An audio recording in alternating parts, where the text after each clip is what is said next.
기도해 오신 모든 성도님들 주님의 이름으로 축복하고 환영합니다.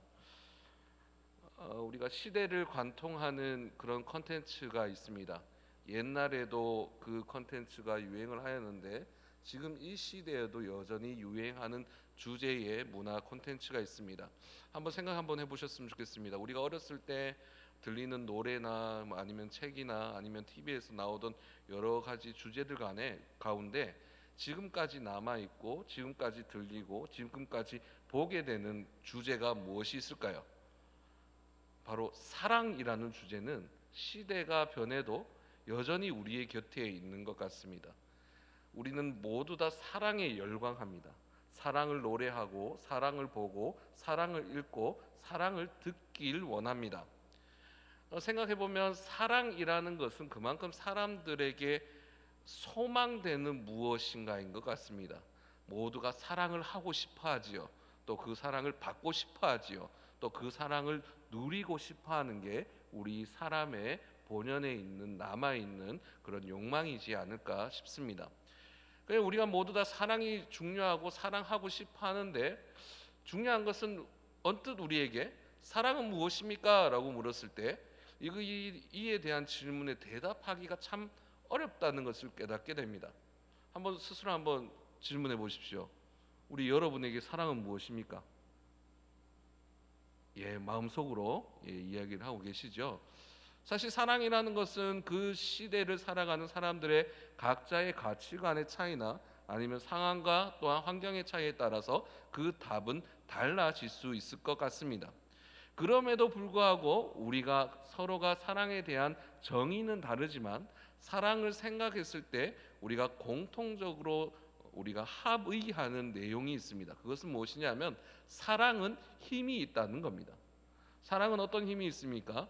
우리의 상식을 뛰어넘어 무엇인가 하게 만드는 그러한 힘이 있습니다. 저는 경상도 남자입니다. 여러분 대부분 아시겠지만 저는 경상도에서 낳아졌고 또한 그렇게 커왔습니다. 그런 경상도 남자에게 가장 어려운 일들 중에 하나가 무엇이냐면 꽃집에 가는 겁니다. 꽃집에 가서 꽃을 사는 게 참 어렵습니다. 제가 30년 동안 이제 꽃집에 가서 꽃을 산 것은 1년에 한 번 정도 이제 부모님 카네이션 살라고 이렇게 갔던 것 외에는 꽃집에 가본 적이 없습니다. 그런데 모태솔로였던 제가 이제 연애라는 걸 시작하고 보니 꽃집에 가야 되는 경우가 있더라고요. 차를 타고 가는데 혹시 우리 성도님들 중에 로즈데이라고 들어보셨습니까? 로즈데이 들어보셨죠? 무슨 날일까요? 일단 이름에 로즈가 붙으니까 장미랑 관련이 있겠죠. 장미를 주는 날입니다. 사실 그날이 이제 로즈데이인지 몰랐어요. 로즈데이가 5월 14일이더라고요. 이게 로즈데이인지 모르고 그냥 이제 운전을 하고 가다가 라디오에서 막 이렇게 그 라디오에 나오는 아나운서가 막 이야기를 하다가 오늘 로즈데이죠. 사랑하는 사람에게 장미꽃을 주는 날입니다. 모두 우리 장미꽃을 사랑하는 사람들에게 선물하면서 행복한 날이 되었으면 좋겠어요라는 이야기를 듣고 말았어요. 안 들었으면 안 했을 텐데 듣고 나니까 생각해 보니 저는 사랑하는 사람이 있었습니다. 그래서 꽃집에 갔지요. 꽃집에 가서 그 집 앞에서 몇 분을 서성였는지 모릅니다. 들어갈까 말까, 들어가서 뭐라고 이야기해야 되나, 또 이게 가서 장미꽃 달라 하는 게 너무 오글거리고 그래서 고민을 했었어요. 그러다가 이제 한번 해보자 싶어서 꽃집에 갔습니다. 꽃집에 가서 몇 번을 머리를 끓고 목을 끓고 땅을 찾는지 모릅니다. 말을 못 하겠더라고요. 장미 주세요라는 얘기가 못 나와서 계속 이게 사람들이 그때 손님이 많았어요. 그래서 손님 제가 먼저 왔음에도 불구하고 자꾸 손님들 이렇게 오가는 거 보고 구경하고 괜히 땅꽃 이제 구경하는 척 하다가 저분이 저에게 말을 걸어주지 않았다면 아마 몇 시간이고 있었을 것 같아요. 저분이 장미꽃 사러 오셨지요? 라고 묻길래 아이고 되는 대로 사주세요 라고 하고 나왔습니다. 정말 읽는 게 불편하고 어려웠는데 나오고 나니까 기분이 참 좋았습니다. 왜 기분이 좋았을까요? 다시 꽃집에 가면 잘할 수 있을 것 같아서? 아닙니다. 꽃집에 들어가면 다시 잘 못할 것 같더라고요. 그럼에도 불구하고 제가 즐거웠던 것도 행복했던 이유는 이 꽃을 받고 즐거워할 누군가의 얼굴을 떠오르니까 기쁘더라고요. 물론 제 와이프입니다. 그렇습니다. 우리가 생각했을 때 우리에게 상식적으로 우리가 못한 일들을 하게 하는 것, 그것이 바로 사랑의 힘입니다. 그 사랑의 힘을 의지할 때 우리는 용기를 낳는 것을 내게 되고, 또한 우리가 시도하고 도전하는 그러한 삶을 살아가게 되지요. 사실 오늘 말씀의 호세아의 말씀은 하나님의 사랑에 대한 말씀입니다. 하나님께서는 호세아를 통해서 무슨 사랑을 보여주시려고자 하냐 하면, 우리에게 할 수 없는 불가능한 사랑을 우리에게 보여주려고 하십니다. 하나님께서 호세아를 통해서 우리에게 무엇을 보여주려고 하십니까? 하나님께서 우리를 어떻게 생각하는지에 대해서 말씀하고자 하십니다. 하나님께서는 호세아에게 사람으로서는 감당할 수 없는 숙제 하나를 내주십니다. 호세아 1장 2절 말씀을 함께 볼까요? 좀 앞으로 가서 1장 2절 말씀을 함께 봉독하겠습니다. 여호와께서 처음 호세아에게 말씀하실 때 여호와께서 호세아에게 이르시되 너는 가서 음란한 여자를 맞이하여 음란한 자식을 낳으라. 이 나라가 여호와를 떠나 크게 음란함이니라 하시니. 아멘. 우리 성도 여러분, 우리는 어떤 사람을 사랑하고 싶을까요? 우리가 사랑할 수 있는 사람을 사랑하고 싶은 것이 우리의 모두의 요구일 것입니다. 그런데 오늘 말씀 가운데 하나님께서 사랑하라고 하는 사람은 누구일까요? 부정하고 음란한 여인을 사랑하라고 이야기를 합니다. 또한 그녀와 결혼하여 아이를 낳으라고 이야기를 하고 있습니다. 사실 우리가 생각했을 때는 비상식적인 명령입니다. 거기다가 다른 선지자들이 하나님의 말씀을 듣고 그 소명을 받을 때와 너무나 큰 차이를 이루는 모습을 볼 수 있습니다. 우리가 잘 알고 있는 선지자 이사야는 가서 이 백성에게 이르라 라는 말씀과 함께 그 소명이 시작되었고, 또한 선지자 아모스에게는 너는 가서 내 백성에게 예언하라는 말을 들었습니다. 또 예레미야에게는 보라 내 말을 내 입에 주었다 라는 말을 들었던 것이 그 시대에 있는 선지자들의 모습이었습니다. 그런데 오늘 말씀 가운데 하나님께서 호세아에게 처음 나타나 이르셨던 말씀이 무엇입니까? 너는 가서 음란한 여자와 사랑하여 결혼하여 아이를 낳으라는 이야기를 들었습니다. 한번 생각을 해보셨으면 좋겠습니다. 선지자는 어떠한 사람입니까? 거룩함이 전제가 되는 사람이어야 합니다. 또한 정결한 사람이기도 하여야 하지요. 그런 그에게 하나님께서는 음란한 여인을 취하라고 말씀하십니다. 우리가 만약에 호세아라면 그 말씀에 어떻게 반응할 수 있을까요? 네, 하나님, 제가 그렇게 하겠습니다 라고 답할 수 있을까요? 그렇지 않을 것 같습니다. 만약에 100번 양보해서 내가 그 사람과 결혼하게 된다 하더라도 내가 선지자로서 주님께 쓰임 받으려면 이러진 않아야 되지 않을까요? 라고 이야기를 했을 겁니다. 사람들이 음란한 여인과 결혼한 나를 선지자로 인정할 것 같습니까? 그렇지 않을 것 같습니다.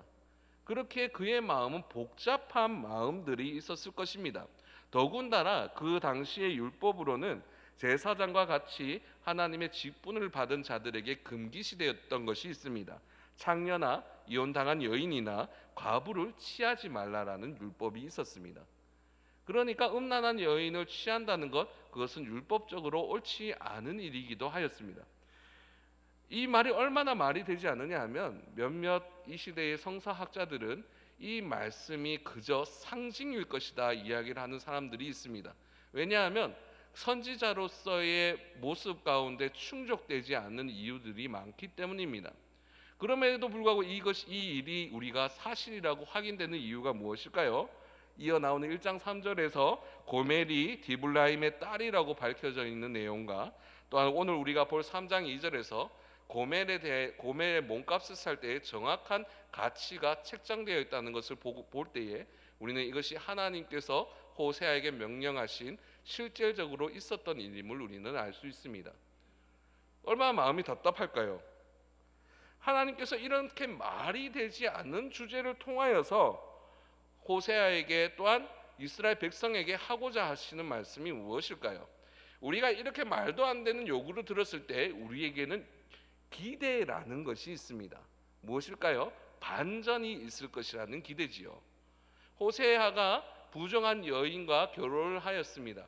또한 아이를 낳았습니다. 그렇기에 우리가 기대하는 반전은 무엇입니까? 호세아를 통해서 고멜이 변화되고 그가 갱생된 삶을 살았을 것이라는 기대가 우리에게 생길 것입니다. 하지만 오늘 말씀 가운데 있는 고멜은 어떻습니까? 그 우리가 기대했던 반전을 어김없이 배반하는 모습을 우리는 발견하게 됩니다. 오늘 말씀 가운데 있는 3장 1절 말씀을 함께 보겠습니다. 3장 1절 말씀을 함께 봉독하시겠습니다. 여호와께서 내게 이르시되 이스라엘 자손이 다른 신을 섬기고 건포도 과자를 즐길지라도 여호와가 그들을 사랑하나니 너는 또 가서 타인의 사랑을 받아 음녀가 된 그 여자를 사랑하라 하시기로. 아멘. 너는 또 가서 타인의 사랑을 받아 음녀가 된 그녀를 사랑하라. 또 가서라는 얘기는 무엇을 의미할까요? 그녀가 또 떠났다는 것을 의미하겠지요. 그녀가 어디로 떠나게 되었습니까? 다른 많은 남자들의 사랑을 받는 음녀의 자리로 나아가게 되었다라는 것을 우리가 알 수 있게 됩니다. 또 이후에 볼 2절 말씀을 통해서 우리는 무엇을 보게 됩니까? 그녀에게 가격이 책정되어 있다는 것을 알게 됩니다. 그것은 무엇을 의미할까요? 그녀가 돈을 받고 자신의 성을 파는 그러한 음녀가 되었다는 것을 의미합니다. 생각을 한번 해보십시오. 호세아라면 얼마나 억울하겠습니까?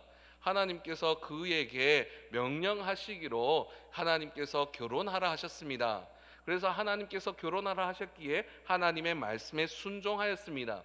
근데 그 순종의 결과가 어떠합니까? 그녀가 떠났는데 이전보다 더 위험하고 더 음란하고 더 죄악된 자리에 있다는 것을 그가 알게 되었습니다. 그럼 그에게 하나님께서는 무엇을 요구하십니까? 하나님, 이제 우리가 생각한다면 우리가 호세아라면 이 정도면 됐다라는 생각을 할 것입니다. 결혼하지 않아야 될 여자를 우리가 주님께서 말씀하기로 사랑하였습니다. 근데 사랑하였지만 결과가 이런 것이라면, 또 나를 배반하였던 이 그녀를 바라보게 된다면 이 정도면 됐다라는 생각을 우리가 분명히 하게 될 것입니다. 하지만 하나님께서는 오늘 말씀에서 또 가서라고 이야기를 하십니다. 이것은 좀 전에 우리가 읽었던 1장 2절에서 가서를 반복하여 한 번 더 이야기를 하고 있는 것입니다. 하나님의 명령과 하나님의 뜻이 거기에 있기 때문에 너는 가라라고 명령하고 있습니다. 그 명령의 주된 내용이 무엇인가요? 그녀를 사랑하라는 겁니다. 우리가 생각해 보면 흉내는 낼 수 있을 것 같습니다. 그녀를 사랑한다는 모습으로 그냥 보여주는 모습으로 흉내는 낼 수 있을 것 같습니다. 그럼에도 불구하고 주님은 무엇을 말씀하십니까? 그들의 모습으로 보이는 외면적인 모습이 아니라 그의 심중에 전심을 다하여 그녀를 사랑하라고 말씀하십니다. 우리가 이 말씀을 바라보게 된다면 하나님께서는 가혹한 분 같습니다. 하나님은 호세아를 향하여서 주님께서는 말도 안 되는 요구를 하시는 지나친 분이라고 우리는 생각할 수 있습니다. 하지만 하나님께서 호세아 선지자를 통하여서 고멜을 향하여 그녀를 사랑하라 말씀하실 때에 이 말씀에는 전제가 있습니다. 그것은 바로 1절 서두에 있는 내용입니다. 1절을 다시 한번 읽어볼게요. 한번 읽어보겠습니다. 이스라엘 자손이 다른 신을 섬기고 건포도 과자를 즐길지라도 여호와가 그들을 사랑하니. 여기까지 읽겠습니다. 아멘. 하나님께서 호세아에게 고멜의 부정, 음란함을 사랑하라 하십니다. 그 사랑하라 하시면서 무엇이라 얘기하십니까? 나도 사랑하니. 누구를요? 바로 이스라엘 백성을요.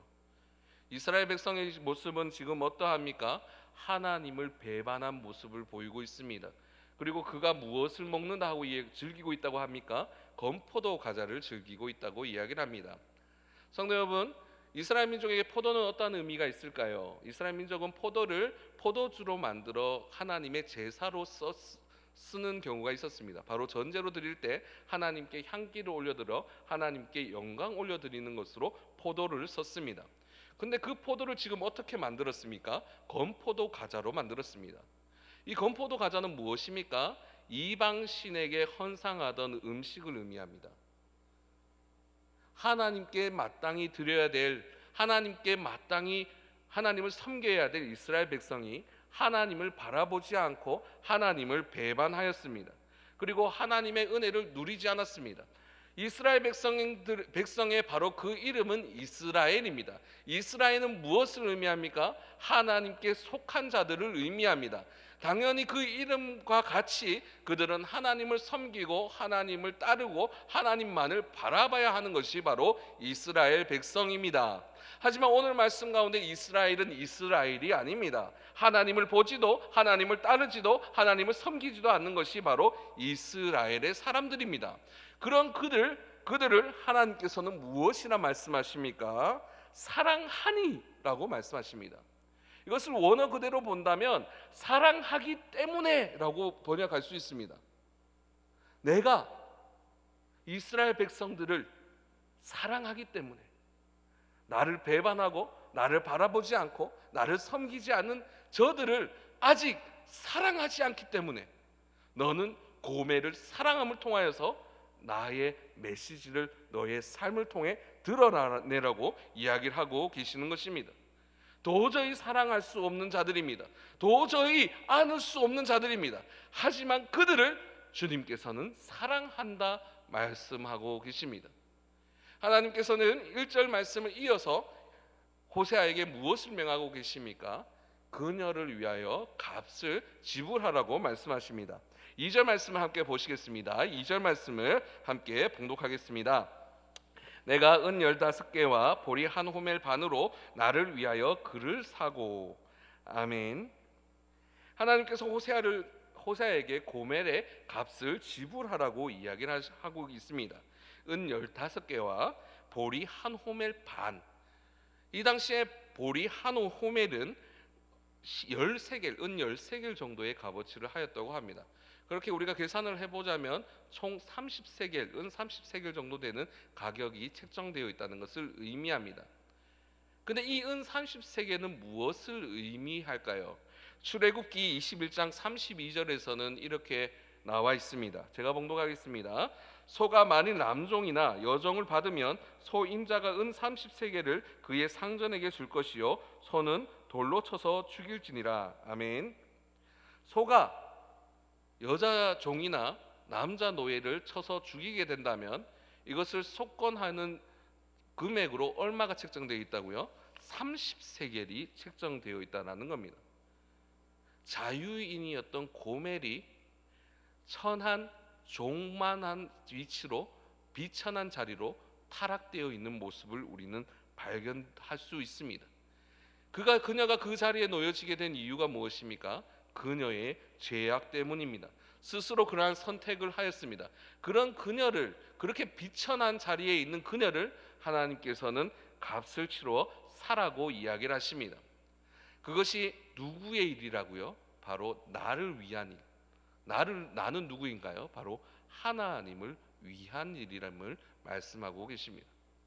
사람을 위한 일이 아니라는 것입니다. 그렇게 너는 값을 치르고 그녀를 데리고 오라고 말합니다. 성도 여러분, 이제 고멜이 값을 치르고 난 후에 이제 호세아에게 왔습니다. 그때의 고멜의 상태는 어떠할까요? 뭔가 건강하고 희망에 차 있고 또한 소망이 있고 기쁨이 있고 즐거움이 있는 상태일까요? 그렇지 않습니다. 오늘 3절 말씀을 함께 보겠습니다. 3절 말씀을 함께 봉독하겠습니다. 그에게 이르기를 너는 많은 날 동안 나와 함께 지내고 음행하지 말며 다른 남자를 따르지 말라. 나도 내게 그리하리라 하였노라. 아멘. 지금 그녀는 어떠한 상태입니까?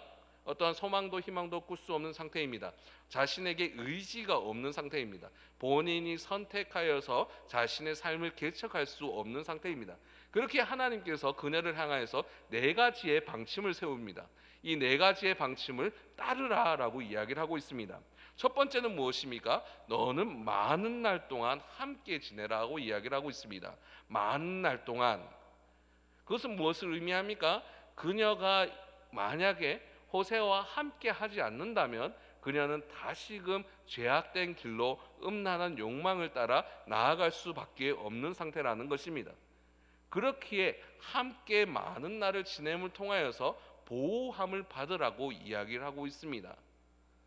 우리가 호세아라면 인정할 수 없는 일일 것입니다. 또한 우리가 고멜이라면 기대조차 할 수 없는 일이기도 할 것입니다.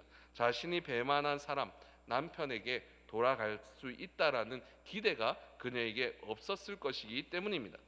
하지만 많은 날을 함께 보냄을 통하여서 그녀가 참된 보호와 위로를 받길 원한다라고 말씀하고 있습니다. 또한 두 번째는 무엇입니까? 음행하지 말라고 이야기를 하고 있습니다. 음행하지 말라. 이 명령은 그저 그녀의 한두 번의 행동을 의미하는 것이 아닙니다. 그녀의 음행은 어떠한 것이었습니까? 습관적인 것이었습니다. 그녀의 삶에 물들어 있고 씻을 수 없는 죄악입니다. 그 죄악을 이제 그만두라고 이야기를 합니다. 왜 그렇습니까? 그녀는 2절을 통하여서 값이 지불되었기 때문입니다.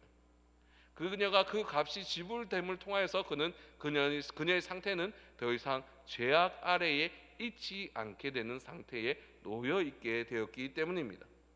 그렇게 그녀에게 반복되어 있는 또한 학습되어 있는 그러한 음행에서 이제는 피하라라고 말씀하고 있습니다. 또 세 번째는 무엇입니까? 다른 남자를 따르지 말라라고 이야기를 하고 있습니다. 값이 지불이 되었다는 것은 무엇을 의미합니까? 그 소유가 옮겨졌다는 것을 의미합니다. 그녀가 이전에는 그녀가 음행의 가운데 있는 그 일에 매여 있던 여인이었다면 이제 값이 지불되었습니다. 그녀의 주인은 누구입니까? 그녀의 소유는 누가 가지고 있습니까? 바로 호세아가 가지고 있습니다.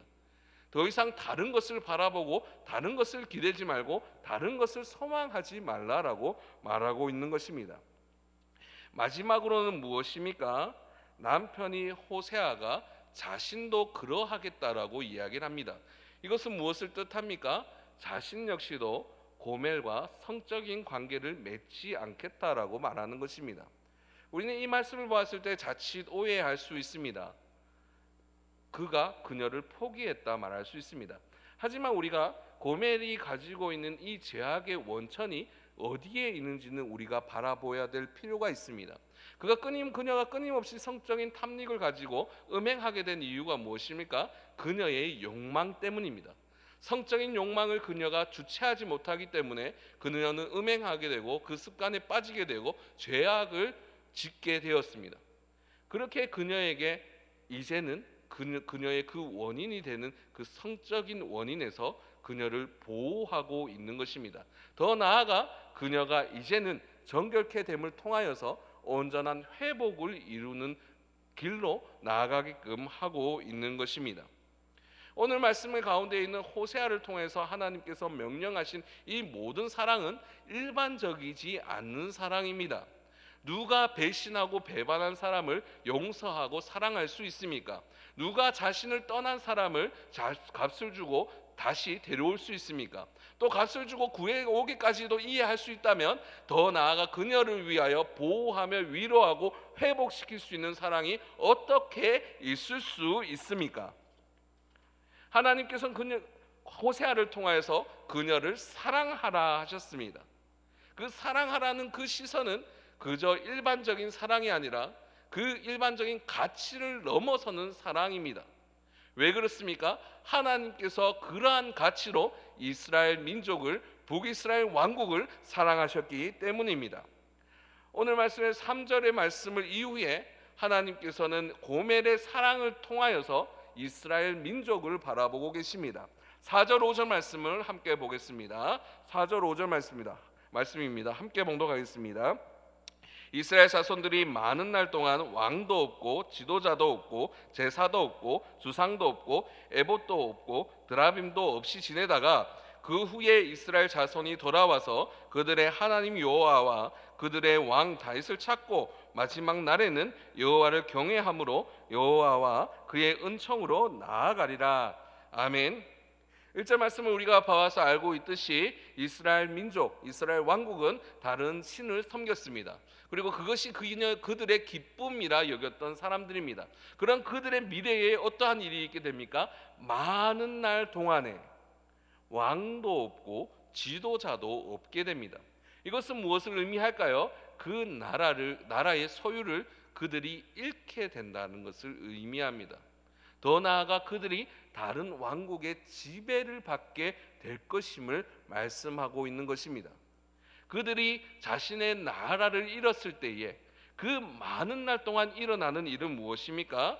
제사도 없을 것이고 주상도 없을 것이고 에봇도 없을 것이고 드라빔도 없을 것이라고 말씀하고 있습니다. 우리가 잘 알고 있듯이 말씀에서 제사는 누구에게 드리는 것입니까? 하나님께 드리는 겁니다. 또한 하나님께 드리는 것에 더 나아가 하나님을 만나는 것이기도 합니다. 하지만 오늘 말씀에 있는 주상은 전혀 다른 내용입니다. 주상은 무엇을 의미합니까? 성전에 있던 큰 돌을 의미합니다. 이 큰 돌을 이스라엘 백성들은 어떻게 하였냐 하면 이방에 있는 신이라 생각하고 상징적인 존재로 모셨던 것이 주상입니다. 또 대치되는 두 가지의 단어가 나옵니다. 두 가지 단어가 무엇인가요? 에봇입니다. 에봇은 무엇을 의미합니까? 제사장이 입었던 옷을 의미합니다. 이 옷에는 우림과 둠밈이 있습니다. 이것은 무엇을 이용할 때 사용된 것입니까? 하나님의 뜻을 여쭈을 때 사용되었던 것입니다. 하지만 그에 배치되는 단어가 무엇입니까? 드라빔입니다. 드라빔은 무엇입니까? 이방 신에게 점을 치기 위해서 사용하였던 집안에 있던 우상을 의미합니다. 하나님께서는 그들을 향해서 무엇을 이야기를 하십니까? 하나님의 나라를 잃어버린 그들에게 제사도 없고 주상도 없을 것이라고 이야기를 합니다. 제사와 주상은 그들의 무엇이었습니까? 그들의 목적이었습니다. 그들은 하나님을 버리면서까지 이방신을 따르는 것이 그들의 삶의 목적이라고 생각했던 자들입니다. 다른 신을 섬기게 되었을 때에 그들은 자신이 원하는 것을 얻게 되리라는 기대가 있었습니다. 하지만 결국에 그들이 얻게 된 것은 무엇입니까? 그 어느 것도 없다라는 것입니다. 또한 에봇과 드라빔을 통해서 말씀하시는 것은 무엇입니까? 에봇은 하나님의 뜻을 묻는 것입니다. 하나님께서 우리의 나아갈 방향을 아시고 우리를 계획하시고 인도하시는 은혜를 그들이 알고 있기 때문입니다. 하지만 그들이 하나님을 배반하였기에 하나님의 뜻을 더 이상 물을 수 없게 되었습니다. 그들은 드라빔과 같은 이방의 신의 것을 통하여서 자신의 미래를 더욱더 자신의 기쁨과 이익을 위한 삶으로 살아가기를 원했습니다. 하지만 그 결국에 그 어느 것도 갖지 못한 그들의 모습을 발견할 수 있는 것입니다. 그들의 모습은 마치 고멜의 모습과 같습니다. 고멜이 어떠하였습니까? 그녀가 원하는 음행을 위해서 나아갔던 여인이 바로 고멜이었습니다. 그녀는 많은 남자를 만났습니다. 또 많은 남자를 통하여서 그녀에게 채워지지 않는 그 무엇인가를 채우고자 하였습니다. 하지만 그녀는 그러면 그럴수록 더욱더 제약된 자리에 나아가게 되었고 그 자리에서 해방될 수 없는 상태에 놓여지게 되었습니다.